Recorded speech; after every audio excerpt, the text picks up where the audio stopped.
Big boss అంటేనే టాస్కులు, గేమ్లు, కొట్లాటలు. ఎన్ని జాగ్రత్తలు తీసుకున్నా, ఎంత పద్ధతిగా టాస్కులు ప్లాన్ చేసినా కంటెస్టెంట్స్ తీరుతోనో, టెక్నికల్ సమస్యలతోనో ప్రమాదాలు జరగవచ్చు, జరగకపోవచ్చు. కానీ కన్నడ బిగ్ బాస్ సీజన్ 10 లో మాత్రం ఓ ప్రమాదం జరిగింది. కంటెస్టెంట్స్ ఓవర్ యాక్షన్ కారణంగా హౌస్ లోని ఇద్దరి కళ్ళు పోయే పరిస్థితి ఏర్పడింది. ప్రస్తుతం తెలుగులో 7వ సీజన్ కాగా కన్నడలో 10వ సీజన్ టెలికాస్ట్ అవుతోంది. ఇక గత వారం ఓ టాస్క్ సందర్భంగా సర్ఫ్ కలిపిన నీళ్లని కంటెస్టెంట్స్ ముఖంపై కొట్టారు. మిగతా వాళ్ళు తట్టుకోగలిగారు. కానీ సంగీత శృంగేరి, డ్రోన్ ప్రతాప్ కళ్లకు మాత్రం తీవ్ర గాయాలయ్యాయి. దీంతో వీళ్ళని వైద్యుల దగ్గరకు తీసుకెళ్లారు బిగ్ బాస్. తాజా వీకెండ్ ఎపిసోడ్ లో భాగంగా సంగీత, ప్రతాప్ నల్ల కళ్లజోడు ధరించి మళ్లీ షోలోకి రీ ఎంట్రీ ఇచ్చారు.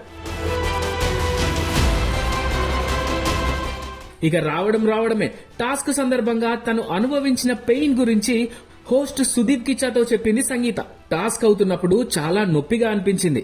సూదులతో కంట్లో గుచ్చినట్టు చాలా పెయిన్ వచ్చింది. ఇక చికిత్స జరుగుతున్నప్పుడైతే చావు అంచుల వరకు వెళ్లొచ్చిన ఫీలింగ్ వచ్చింది అని సంగీత తన బాధంతా చెప్పుకొచ్చింది. ఈ వీడియోతో ఇప్పుడు నెట్టింట వైరల్ కూడా అవుతోంది.